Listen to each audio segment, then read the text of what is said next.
be Austin's next mayor? Before you vote one last time, go in-depth and get better insight on where the two candidates left standing stand on Austin's biggest issues: affordability, transportation, public safety. Tonight, in their first debate before the runoff. KXAN News asks the tough questions you want answered. Now, the Austin mayoral debate, simulcast on KXAN and the CW Austin, and streaming online. Your local election headquarters is KXAN. And it is the first night of early voting. Thank you so much for being with us tonight here in the live KXAN News Studio. We're so excited to be with you.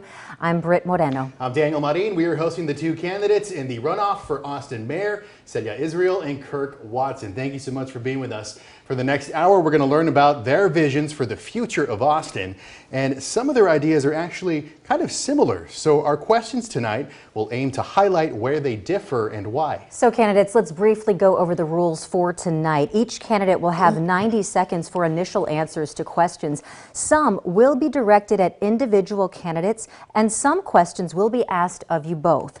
If there is a follow-up question, or if you want to respond to a question directed to the other candidate, please speak up, let us know, and we will allow for 60 seconds for that. We'll also have the discretion to ask for a 30-second clarification at any time.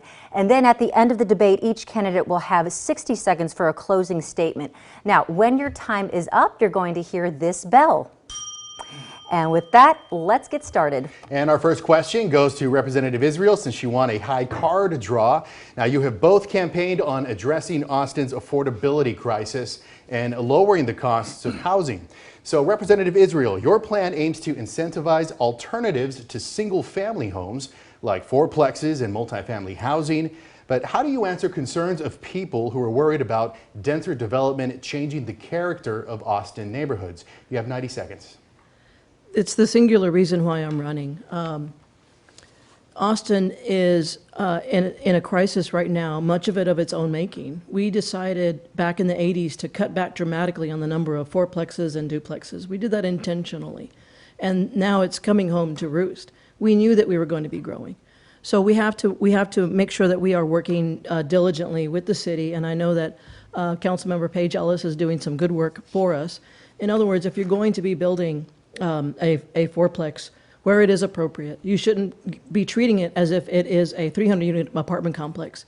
It is taking too long, and that length of time is cutting back on our ability to keep pace with the growth that we've been experiencing.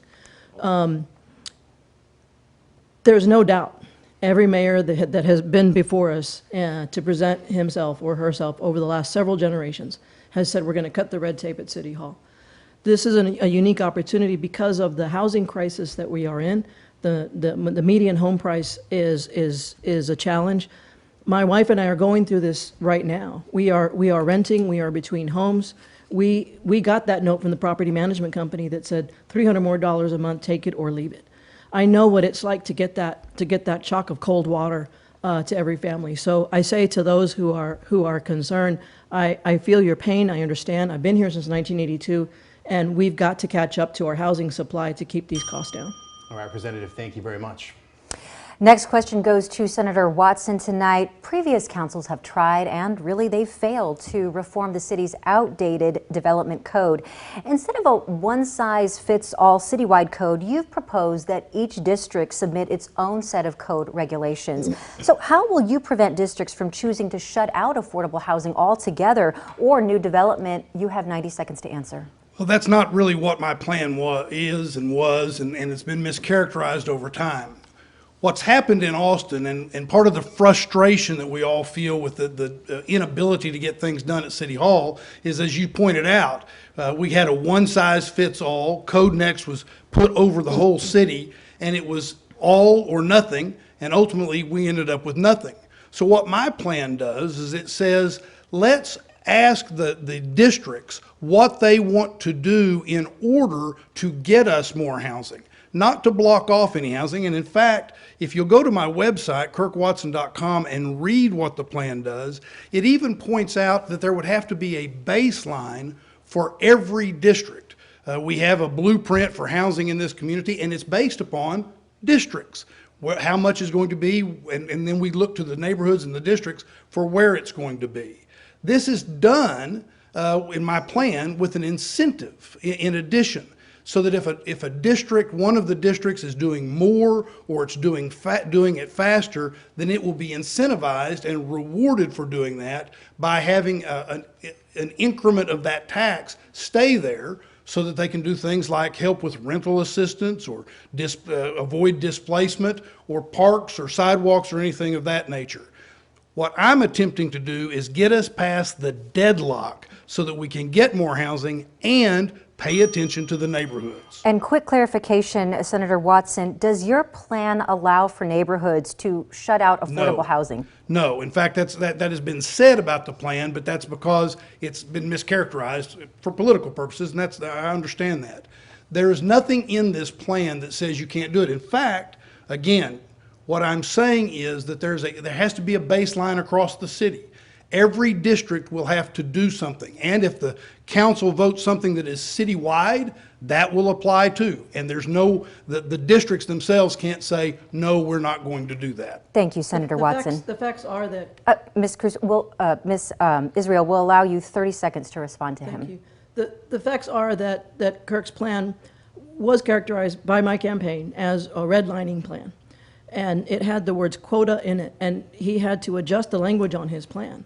And despite the changes that he made after we issued our own housing and affordability plan, it is a recipe for status quo to make this extra layer of time, and it is more bureaucracy, it is more of the same. This is a city that has become inequitable. We have lost our percentage of African Americans and Latinos, and we need to get rid of this as an idea and move closer together in unity over these 10 districts. Okay, Ms. Israel, we should have allowed her 60 seconds there. So anything else that you'd like to add really quickly? I think I covered it. Okay, thank you both for that. Our next question comes from our KXAN business reporter, Tahra Rahman. It's for both of you. Behind me is an example of housing created from funding from our last housing bond. Voters just passed the city's largest affordable housing bond ever. But with inflation pushing up building costs, what would you prioritize?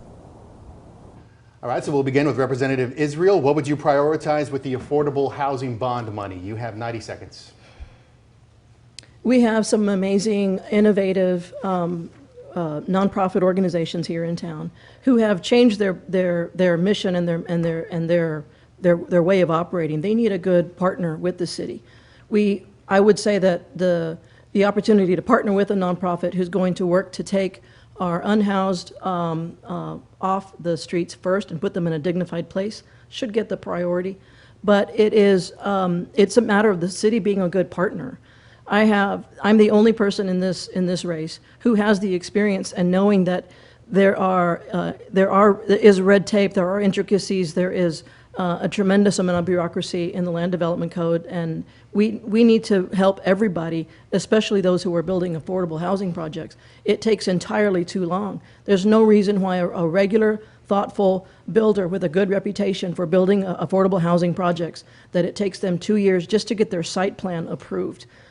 We've got to use this time and this crisis that affects all kinds of people to really change that culture within the city of Austin and move urgently and quickly on these projects. I'm glad for the housing bond, but we need to take advantage of this time and move quickly on projects that are going to help the least among us. Representative, thank you very much. And Senator Watson, we also want to pose this question to you tonight. What would you prioritize in the housing bond approved by voters? You have 90 seconds. Thank you, and that's important because the question is about what would you prioritize with the housing bonds that just passed. One of the things that I want to start answering that question with is I would prioritize, and I would make sure that the city prioritizes the transparency on how those bonds are spent. We have had a number of elections where there's been more and more money placed into things like affordable housing that we want, but it hasn't been transparent about where that money is going. But one of the priorities I would have is we found that we are getting some building going on for those that are at 80% or 60% of the mean income. And what we need it to go even deeper. We need it to be at 30 and at 20%. So one of my priorities would be to work with the private industry, the private developers, as they're developing their projects, bring in that public money so that we would be able to together be able to buy down those units, and so you would end up with more of the more deeply affordable housing that we're missing out on, even when we're incentivizing private developers by giving density bonuses and things of that nature. So my priority would be to leverage that money by working with private developers and getting in the 20 and 30% range, which we're not getting, and people are having to leave the city. Senator, thank you very much. And we want to stay with you. We want to get in a couple of affordability questions from some of our voters. And this one comes from Deborah Martin out of Southwest Austin tonight. She writes, quote, citizens are being taxed out of their own homes, and renters don't realize that their increases to rent are due to property tax increases as well. What will you do to decrease property taxes and city spending? Senator Watson, we're starting with you on this one. 90 seconds, sir. Well, my experience, and one of the frustrations, again, of the public is that we're not using our budgeting process in a way that actually impacts the cost of living. We have a cost of living emergency, and so at the city we ought to focus on the fundamentals that we can control. Part of the budgeting process ought to be, and what I've laid out as a plan, is instead of every year going up to the cap that the state allows us to do, which is 3.5%, instead of doing that every year, we start with the budget being at what is called the no new revenue amount. In other words, we drop the rate so that the city receives the same amount of revenue that it would receive in the previous year. Then we may want to add things. There may be things that we want to put in the budget, but it would require that there be a justification for moving that direction, as opposed to starting off with giving a tax increase and then trying to come in and cut it as part of the budget process. Another thing that I would do is I would immediately convene the leadership of all the various overlapping jurisdictions and have us ask the question, where are we duplicating services? Where are we paying twice or 3 times for the same thing? Or where can we do things where we get a bigger bang for the buck by one of the jurisdictions picking it up and letting the other one use the revenue for something else? Thank you, Senator Watson. And we have another viewer question coming to you all tonight. This one is for Representative Israel. Mark Winters from West Austin writes, quote, many Austin residents are being forced to move out of their apartments due to rising rent. What plan do you have to alleviate that condition to help Austin renters? Representative Israel, you have 90 seconds. It's when you see cranes everywhere in downtown Austin, it's strange to say, but we are not building homes at the rate in which we should be building homes. All kinds of homes for all kinds of people. My wife and I are renting right now. We are between homes, and we got that note from the property management company that said $300 more a month, take it or leave it last summer. It was a shock of ice water to our family. When I see a pickup truck loaded full of personal belongings flying down I-35, I know that that's someone that's not happy about moving. They're in trauma. They're having a difficult moment. And this is a factor of a city that has gotten accustomed to taking way too long to build these projects. And I have the experience that it takes to help our renters and to help our homeowners. I'm an owner and a renter right now, and this is an opportunity for us to, with homes hovering around the median home price being at around $500,000, with rents going up dramatically.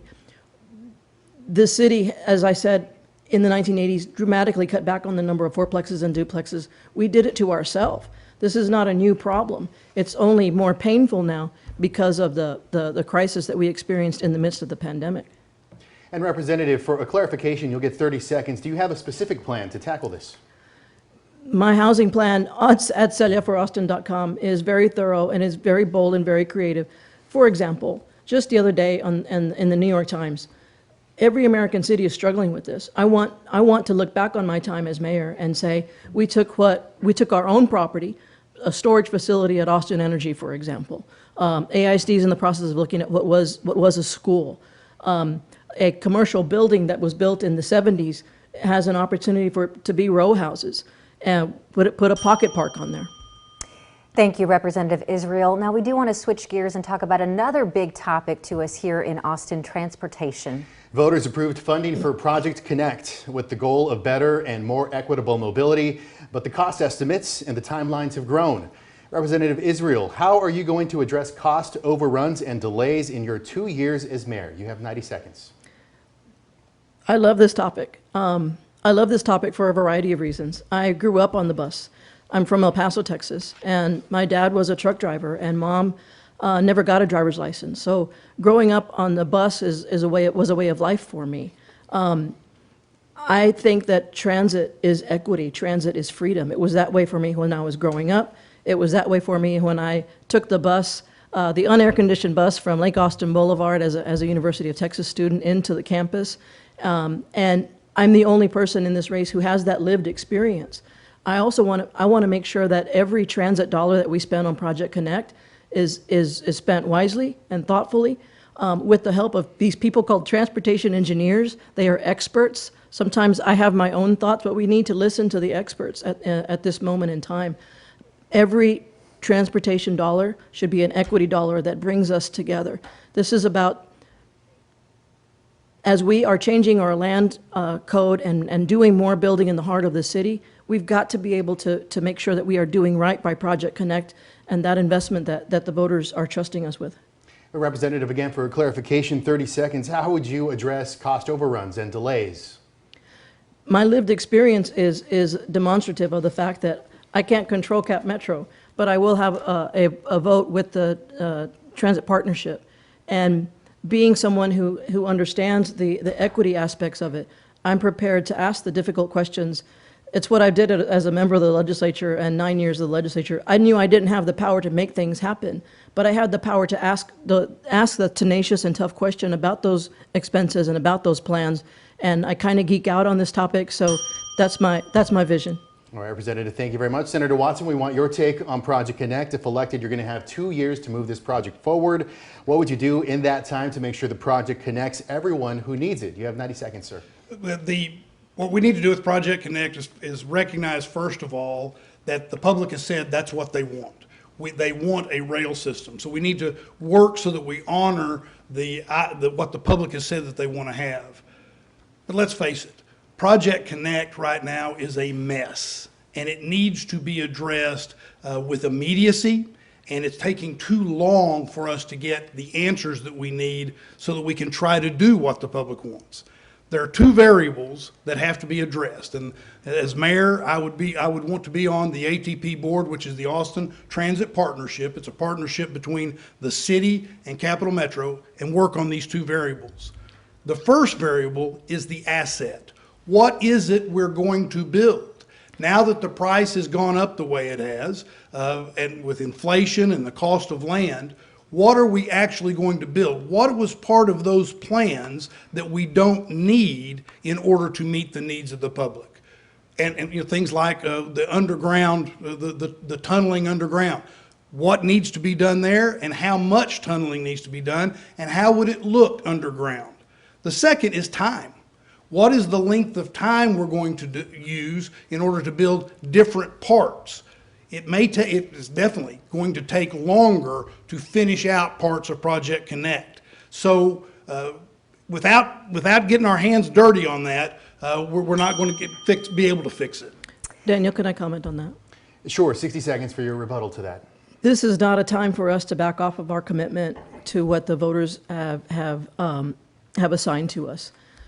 We should have passed this referendum back in the year 2000 when Kirk was mayor, and we didn't do it. We didn't have the political will to do it then, and we finally came through in the year 2020 to do it.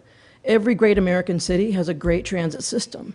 We need to do Project Connect Plus. We need to do not only the lines that are proposed, but make those east-west connections so that more people can say yes to the bus. I've found over the course of my time, people are not anti-transit, they're anti-inefficiency. And I pledge to make sure that we have the best efficient system possible. You mentioned Senator Watson. Senator Watson, 60 seconds for a rebuttal to that. Sure, because I'm sure she didn't mean to imply that there was some reason it didn't pass because of me, because what happened was we brought that forward for the first time. The city of Austin had an opportunity to vote. The Capital Metro service area had an opportunity to vote on whether or not we were going to have rail. And unfortunately, it failed. The voters turned it down by less than 2,000 votes. It won in the city of Austin, but it failed in the Capital Metro service area that was outside the city. I wish it had passed at that point in time because it had been cheaper and we would be dealing with a rail system already. But the question was about what are we going to do with Project Connect and what are we going to, how are we going to answer those questions? The public is frustrated because the City Hall is not taking care of basics. And we need a sense of emergency and immediacy and get these things fixed. And I want to bring that to the mayor's office and bring my experience and the ability to get things done. Daniel, the time for us to take care of this was in the year 2000 when the real estate prices were a lot more reasonable. All right, Okay. thank you very much. We do have to move The on. senator has shown when he wants things to happen, they happen, and they didn't Representative, we have happen in to the year move on. 2000. Thank you very much for that. We do have a lot of topics to get to tonight. And we do want to stay with Senator Watson for this next question tonight. Transforming I-35, of course, is key to Austin's transportation future and will be a multi-billion-dollar investment.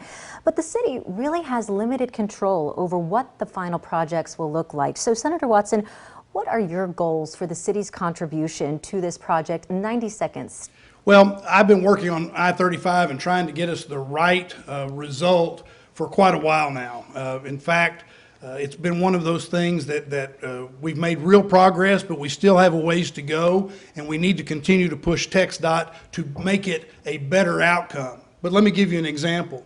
As recently as 2017, TxDOT's proposal had the upper decks were still in the proposal, and they were going to even add lanes to that. And I was able to push and get those out of that plan.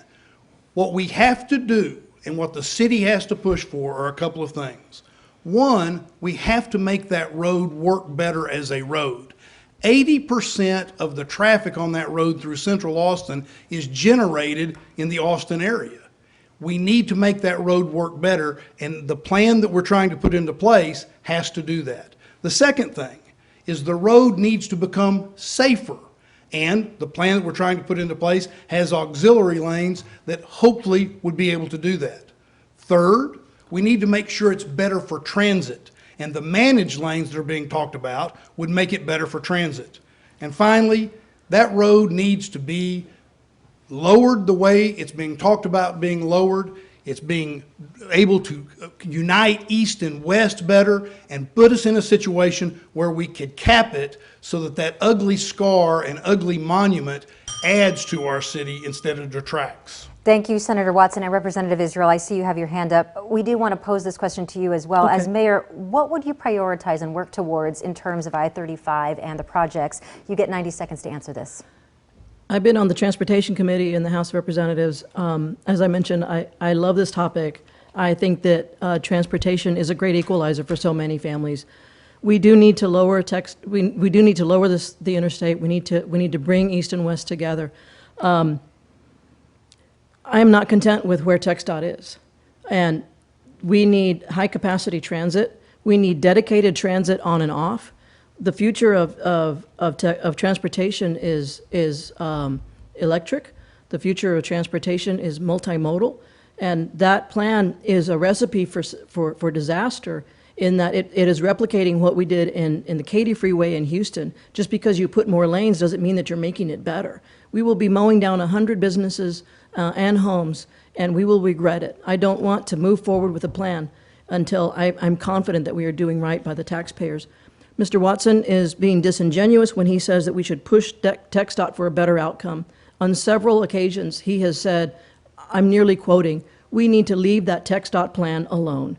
I'm not sure why he said that, and now he's saying something differently.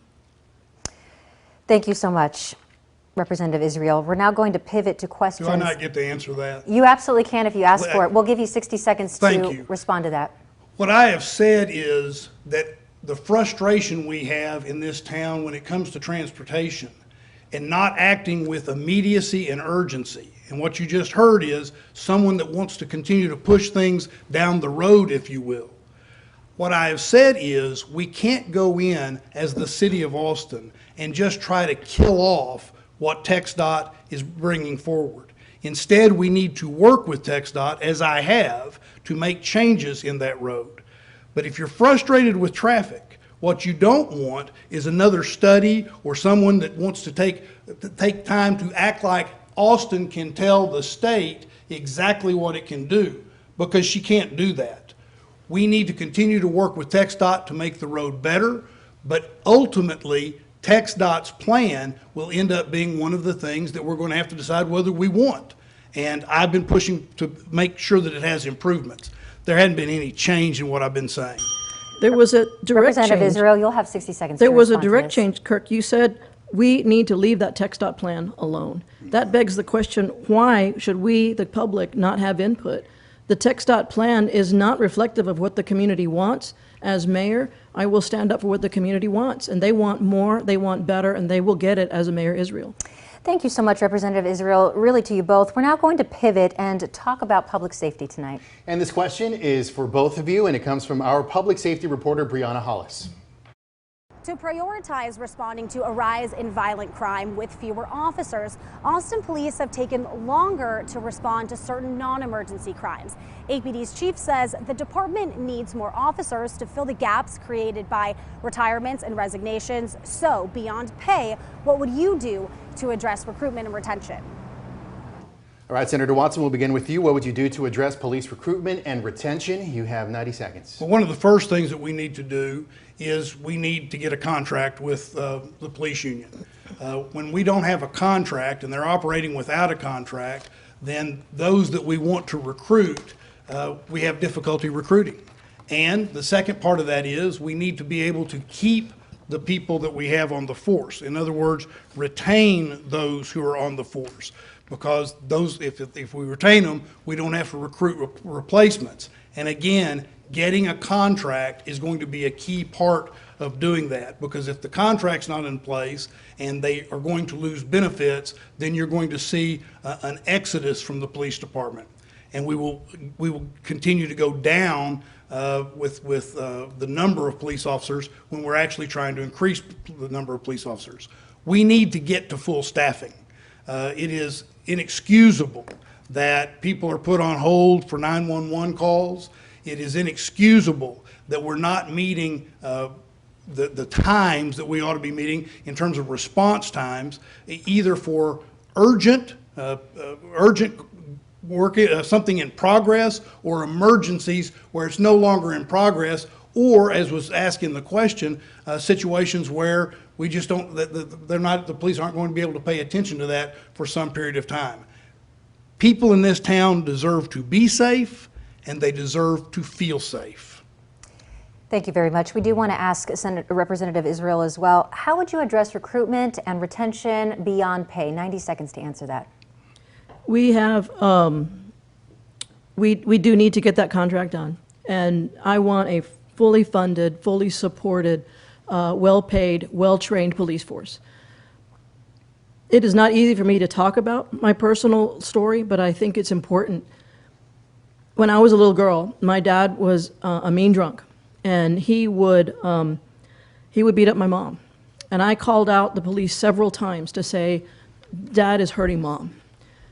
I understand the trauma, I understand the urgency, I understand the pain that goes along with those moments. Regardless of zip code, regardless of status in life, when you call the police, you want the police to be there. You want the best police force possible. I am concerned about the staffing issues because we're losing senior people who can help those younger officers be better officers. We want officers who have a guardian mentality, not a warrior mentality. And I appreciate you sharing your personal story, but just for the viewers at home, how would you address recruitment and retention in the force? Was that for me? Yeah. This is every profession is having a workforce crisis. Engineers, 911 call operators. We've got to make sure that our police do get that contract. I'm hoping that we will have a contract to reassure them, we need you here, and stay in Austin, because you know the operations. So the next mayor is going to have a contract that they will use to reassure our police force. Believe me, they want the best trained cops as well. Thank you very much for that. And we're going to stick with public safety. The next question is going to go to the both of you as well. After the 2020 deaths of George Floyd in Minneapolis and the death of Michael Ramos here in Austin, the city reallocated more than $150 million in police funding toward other public safety solutions. Now, this, of course, brought backlash from the governor and from state lawmakers, and the city actually had to reverse course. So, two-part question here for you all. Was that the right decision, and what does police reform look like to you? We'll start tonight with Representative Israel. You get 90 seconds to answer. Yeah, I opposed the bill on the House floor that would have mandated what Austin could and couldn't do with its own budget. It was a bad bill that was targeting only the top five cities. The author of that legislation came from a city that was not in the top five, that had an even worse crime rate than Austin, Texas. So we've got to make sure that we are looking at this with a clear lens, and make sure that our police force is well funded and well supported. All right, Senator Watson, we'd like to ask you this as well tonight. Was the city right to reverse its decision on police funding, and what does police reform look like to you? 90 seconds. Well, police reform, let me start with this. We can have a just policing system that meets the Austin values. And we can do that through recruitment, who we recruit, training, and making sure the training is appropriate as part of the reforms that we do, supervision, and also by having a transparent system of effective accountability. Now, there are other things that can be done without creating a binary choice with funding our police and making sure that we're fully staffed. For example, having the crime lab be independent, that's a good decision. That is something that ought to be part of the reform, and you can move that money and put that there so that you're in a position that it might not be going directly to the police department because you have it being independent, but you're getting a better result. In addition to that, it's appropriate for us to look at funding more social people that can take care of situations that are more like a social worker when you don't need an emergency situation where you're going to need somebody like a police officer with a gun. But it has to be done quickly, and it has to be done more immediately. And we have to fully staff our police. We have to, and it's not a binary choice with having a just system. And Senator Watson, just for the record tonight, was the city right to reverse its decision on police funding? 30 seconds. If you say they were not right to so-called defund the police, if that's your question. In terms of some of the reversals, they needed to reverse some of those because they had made a bad choice in some of the so-called defunding of the police. Thank you so much. Our next question deals with other service members here in our community. We're going to talk about concerns about pay for firefighters now. Take a listen to this comment from Austin Fire Association President Bob Nix. Austin in the past has been considered a good department in terms of paying benefits. It's just not true anymore. I mean, we're not even the highest paid in Travis County. And we'll start with Representative Israel. How would you as mayor address pay and benefits for our firefighters? You have 90 seconds. We need a more thorough budgeting review system. It's outrageous to me that we ask the mayor and the council to look at the budget in a really close, compressed time frame. I want to see the general ledger. I want to see where we can cut costs. I want to see where we can save. As a member of the legislature, it's tragic that we haven't, for example, increased the rate of pay for state employees. So the private sector is ahead of the curve on pay and benefits, and the public sector is lagging. So we need to make sure that we are urgently supporting all of our city employees who are doing the best they can. And I don't want them to, if they're good, I don't want them to leave. I want them to stay here, and I don't want to lose their experience. And same question for you tonight, Senator Watson. How would you as mayor address pay and benefits for our firefighters? You have 90 seconds to answer this. Let's face it, City Hall is not doing a good job of focusing on fundamentals, and one of the key fundamentals is public safety. By not focusing on those fundamentals, it's putting a lot of things that we love about our city at risk. I will tell you, I'm very proud to have been endorsed in this race for mayor by the firefighters and by the EMS workers. because they know I'll put a priority on public safety. And that's the answer. We were just talking about police and the need to fully staff police and how long it's taking for us to fully staff police. Now we're hearing that we're losing firefighters, and I will tell you we're not providing them the equipment they need. The same is true with our EMS workers. Public safety has to become a priority, and the way you deal with that in the budget process is you put it as a priority. You look at what you're going to fund with public safety first as one of the priorities that's a fundamental priority of meeting the needs of this city. That way, you don't have to come in and try to pull here or try to pull there. You just fund what the basics and fundamentals are and what the priorities of the city are.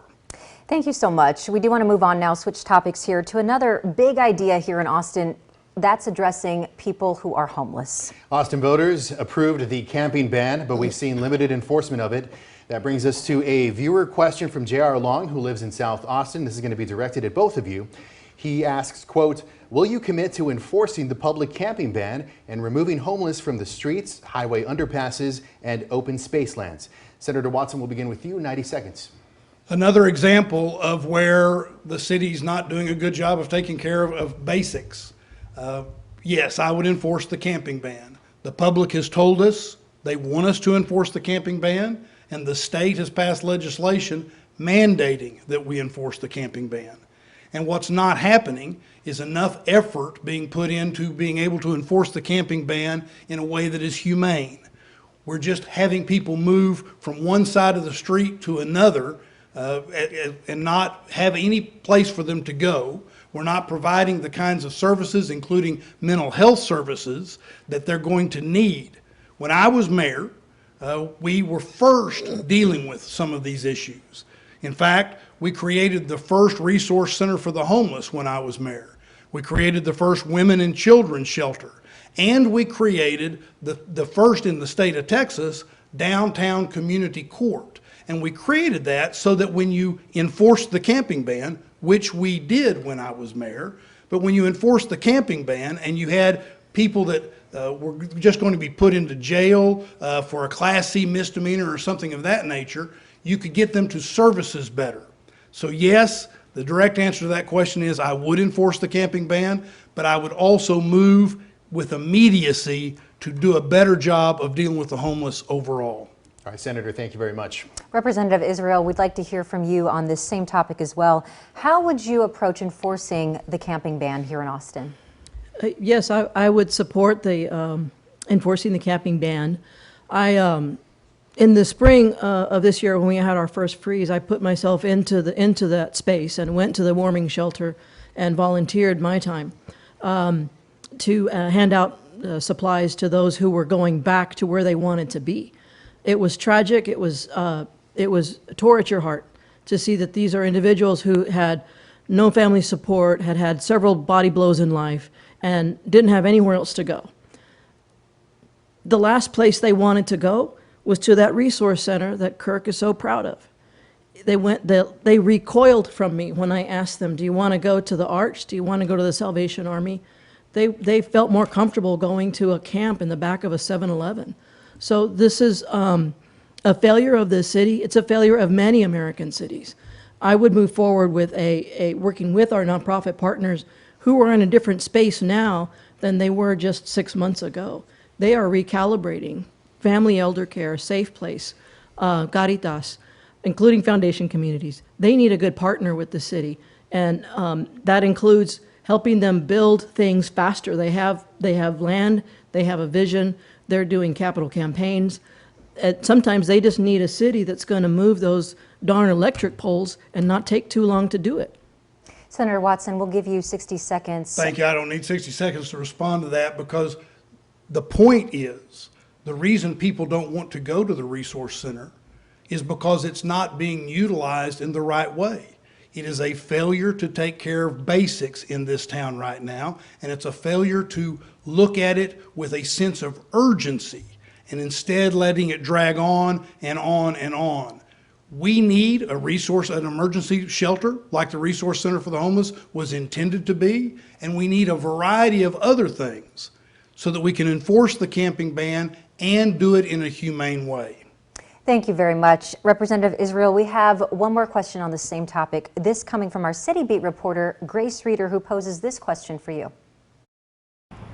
The City of Austin has incentivized property owners to provide units for people experiencing homelessness. Do you support that model, and how do you protect the people that live in those areas? Thank you, Grace. Her question tonight, do you support incentivizing property owners to provide for the homeless? 90 seconds, Representative Israel. We need to look at that very carefully.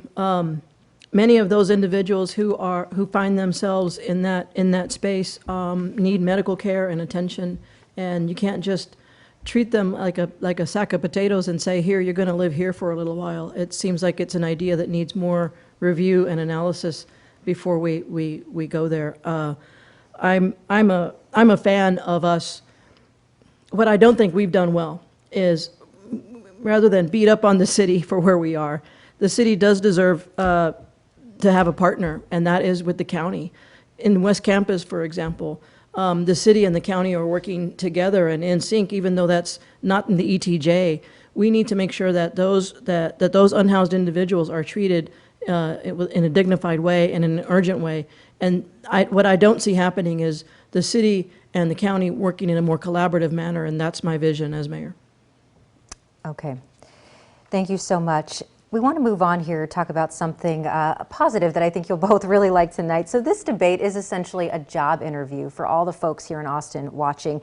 And in any job interview, of course, we'd ask you to sort of outline your accomplishments for us. So we're going to give you both 90 seconds to answer this. What are you most proud of in your career in public service? And we'll begin with Senator Watson. Well, I'm very proud of a number of things. When I was mayor of the city of Austin, we did things that people said we couldn't achieve. There was a fight that went on between the environmentalists and developers at the time that people said would never stop. Not only were we able to stop that, we were able to preserve more land than in the history of the city of Austin. When I was mayor, we were also able to preserve a water supply for the city of Austin for decades. In addition, there were 3, maybe 4 places you could live in downtown. And we were able to turn downtown into a very vibrant downtown with a lot more housing. So we had a number of successes. In the Senate, we were able to, I was able to pass legislation that addressed sexual assault on college campuses and protected young women on college campuses. I was also able to modernize the Public Information Act and the Open Meetings Act. And then one of the things I'm the proudest of is the fact that we were able to get the Dell Medical School at the University of Texas following my 10 goals in 10 years that I laid out for the community and that the community embraced. And we got a modern 21st century safety net and teaching hospital. And I was able to secure money to redo the Austin State Hospital, a little over $370 million, to deal with brain health care. Senator, thank you very much. Representative Israel, same question, 90 seconds. What are you most proud of in your career in public service? You know, I was on the University of Texas campus today meeting voters, and I have had a lot of moments in my career where young people in particular have come up to me and said, it matters to me that you are a strong woman, a strong Latina, a proud and out member of the LGBT community. It means something. Representation does mean something. And once elected, I would be the first Latina mayor of any major American city. I don't want people to vote for me because I'm Latina or because I'm a member of the LGBT community or because I'm a woman. But I want them to know that I come from a working class background that I understand. I'm proudest of the fact that I am just Celia, and I'm doing my best to serve the state that I love, and now I'm leaning in on the city that molded me in 1982. My voice has been important on the House floor, to stand up for immigrants, to stand up for women who are losing their bodily autonomy, to stand up for trans kids who are being told, you can't play basketball, kid. These are really difficult political times where the marginalized are feeling on the margins. And I've come to appreciate the fact that my voice matters, and by being Celia, by being a good member of the House of Representatives, I am doing the work that needs to be done and still serving my constituents very well. Representative, thank you very much. Now, both of you have served in the Texas legislature. Our Will Dupree has this next question for you both from the Capitol. The relationship between state and city leaders can get antagonistic. Just last session, Texas state lawmakers overruled our city policies on the police budget and public camping. So how do we as a city balance our values and interests but avoid spending time and resources fighting battles we're likely to lose here at the Capitol? And you all briefly touched upon this earlier tonight. Representative Israel will pitch this to you first. How would that contentious relationship with the state be different if you were mayor? You'll get 90 seconds. There's no doubt that Austin is being treated like a political piñata instead of the beautiful city that it is. My approach is to not have fights on Twitter. That's the last place we should be airing out issues and discussions. I have a reputation in the Capitol as a good member, open door, open mind, working with my colleagues across the aisle, and having that legislative experience will be helpful to me. It is a matter of reaching out, picking up the phone, and talking to people and talking through a situation. We're going to have a lot of differences, but we're going to have a lot that we can work on as the legislature is looking at a $57 billion surplus. I have hopes and dreams. And they will hear from me and from our council and from our leadership at the city, but it will not be contentious. It will be, what are we going to get done together? Same question for you tonight, Senator Watson. How would you serve as a diplomat with the state? 90 seconds, please. Well, the good news is I've done this before.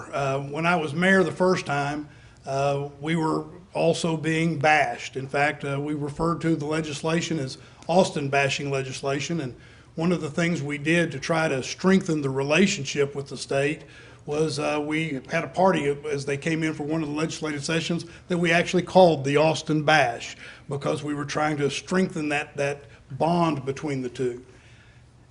I know how we can do this, and if you look at my record in the Texas Senate, you will see that I have the kind of relationships that will make a difference. I want to be clear. I will stand up for Austin's values, and everybody at that Capitol knows I will stand up for Austin's values because I've done it with them on the Senate floor. But they also know that I won't pick unnecessary fights and create unnecessary enemies. Instead, as I've said before, I will not be wearing t-shirts that create problems or tweeting at the governor or doing those kinds of things, because I will want to work with them on the things that we can work on. If you look at my legislative record, you will see that I've got the record that shows I had the relationships, and that's important. I ask that you make that comparison. Senator Watson, Representative Israel, thank you so much for that. And we do need to condense our answers now to 60 seconds because we're running out of time and we want to get to as many questions as possible. So the next question for you both is, the candidate trailing behind you both in November's election was a self-proclaimed conservative, Jennifer Verdon. Now, she got nearly 20% of the vote in the support of nearly 1 in 5 Austin voters. So obviously you're both Democrats. What plans would you like to share that would appeal to that segment of voters here in Austin, that conservative vote? Senator Watson, you now have 60 seconds to answer that. Sure. I want to be the mayor that has a broad and deep base. And I think the way you do that is what I've said a couple of times. You focus on the fundamentals. You make sure that we're taking care of the basics, and you do it with a sense of urgency and immediacy. You focus on the things we've talked about, public safety, and making sure that public safety is fully funded and we're fully staffed within the police department. You do it by making sure that we move with immediacy to take care of those who are living homeless and enforce the camping ban. You do it by just doing the job well and focusing on the basics, not moving beyond what we need in order to have Austin be the city that we want, because we're at risk of losing things we love about this city if we don't move with that immediacy. And I bring the track record of being able to get big things done so that we can. Thank you so much, Mr. Watson. Representative Israel, we'd like to ask you that question as well. What are your plans to reach out to conservative voters here in Austin? 60 seconds, please. You know, I appreciate Ms. Virden's voice in this debate, in this run. I called her to congratulate her and thanked her for her voice. She, like I, have the experience of being in the middle of that development services arena. And for those who, whether you're trying to build a carport or whether you're trying to build a studio apartment in the back lot or build a new home, I know how to build a house, like Ms. Virden. So I understand the frustrations that people have with the development services arena. We need to do so much better and clean up that red tape. So I would say I'm your chick. I'm much more comfortable in boots and jeans and working to help us build more kinds of housing, and that's the kind of mayor that I want to be. Representative, thank you very much. Now, whoever wins this election will have to jump back on the campaign trail pretty quickly. That's because Austin voters approved moving the mayoral elections to line up with presidential elections. Right. So here in Austin, we choose our mayor again coming up in 2024. So what impact do you think that will have on your ability to accomplish all the goals that you laid out tonight? Senator Watson, we'll start with you. 60 seconds, please. Well, it's not as much time, obviously, so you have to move with a sense, as I've said time and time again, and I know I'm repeating myself, you have to move with a sense of immediacy and urgency. And that's why I think it's very important that we elect a mayor this time that has the experience and has proved that on the big things that we need to get done, has proved the ability to get those things done. And I ask that you compare those records, because with only 2 years before you're up for re-election again, things have to move very fast. You don't have time to learn on the job. And I believe that I will bring the experience and I bring the skill set that has been demonstrated so that we can get a lot done in 2 years. Senator Watson, thank you very much. Representative Israel, same question. What impact do you think you'll have in a 2-year term? Well, what the 2-year term is going to have, what kind of impact is it going to have on you to be able to achieve your goals? I've served in the House for 9 years. I'm used to 2-year terms and being held accountable to the voters in 2-year cycles. If you're governing based on an election date out of a sense of fear, and I think you're doing it the wrong way. We've got to look thoughtfully at our land, at our opportunities to do bold and creative housing opportunities in particular. Those things are going to take time, but the voters deserve to know what are you doing with our tax dollars? How are we moving forward and making incremental change? And that involves being open and honest and transparent to say, yes, I will be held accountable in 2 years, and I look forward to that opportunity, and I'm not threatened by it at all. And I'm excited to get started. Thank you so much. Those are all our questions for tonight. We'd just like to take this time to thank our viewers and to say you can touch upon all the issues that the candidates have spoken about tonight over on our extensive website, kxan.com. Right now, it is time to get to our closing statements with both candidates. And we had a drawing before the debate to decide the order. Senator Watson, you won, so you're going to go first, and you have 60 seconds for your closing statement, sir. Well, first of all, let me thank KXAN and the two of you for hosting this debate. And I want to say thank you to those who are watching and will watch when it's run again, because I appreciate the fact that you're interested in the race for mayor, you're interested in your city. You know, I'm going to repeat a couple of things. One is that we all know City Hall has not done a good job of taking care of the things we've talked about here tonight. Fundamental things: crime, traffic, affordability and cost of living and housing, how we deal with the homeless. And as I've said, I truly believe that it puts a lot of what we love about this city at risk. I love this city, and I love the people of this city. What I ask when I ask for your vote is that you compare the records, because we need to have a mayor that can get things done and has proven that ability. Thank you. And thank you, sir. Representative Israel, you now have 60 seconds. We'd like to hear your closing statement for tonight. I am very proud of my record of service to this community on several boards and commissions and 9 years in the legislature. I want to do bold and visionary and creative things. It does not make me comfortable to say that Kirk is somebody that although I have looked up to him and asked him for advice over the course of many years, he has seen fit to attack my integrity and my reputation as a good member of the legislature and as a small business person who's trying to make a living. With the six people running in this race, I came out with 40% of the vote. I won in key neighborhoods like Hyde Park and French Place and Allendale. There is no room in this race for the negativity that is being thrown my way. It is a sign that Kirk is, I suspect he's got some polling that's saying that he is running behind. And I'm disappointed in him, and I think the voters deserve better. Well, thank you so much for your time. We do appreciate you all spending some time with us and talking to Austin voters tonight. We do want to remind everybody tonight is the first night of early voting. There the candidates are nodding their heads. It's a very exciting time. Now, if you'd like to see the full schedule as to how to vote and where to vote, we have all this for you on our website, kxan.com. Incidentally, that's also where you will be able to see this debate after the fact. We're also on Peacock if you have the app. That's a great way to stay in touch with everything that was happening tonight. And one more fun fact for everybody, we're working on text translation to get this out to our Spanish speakers here in our community. So that'll be out very soon. But at this point, we have arrived at the end of our debate, and we want to thank you both so much to our candidates for joining us tonight in our new KXAN News studio. It was really fun to sort of break it in with you all tonight.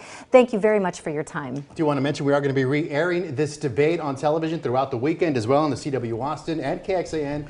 So go ahead and check those schedules. Thank you so much for being with us. Thank you to the candidates. Please go vote and have a great night. Take care. Thank you for joining us.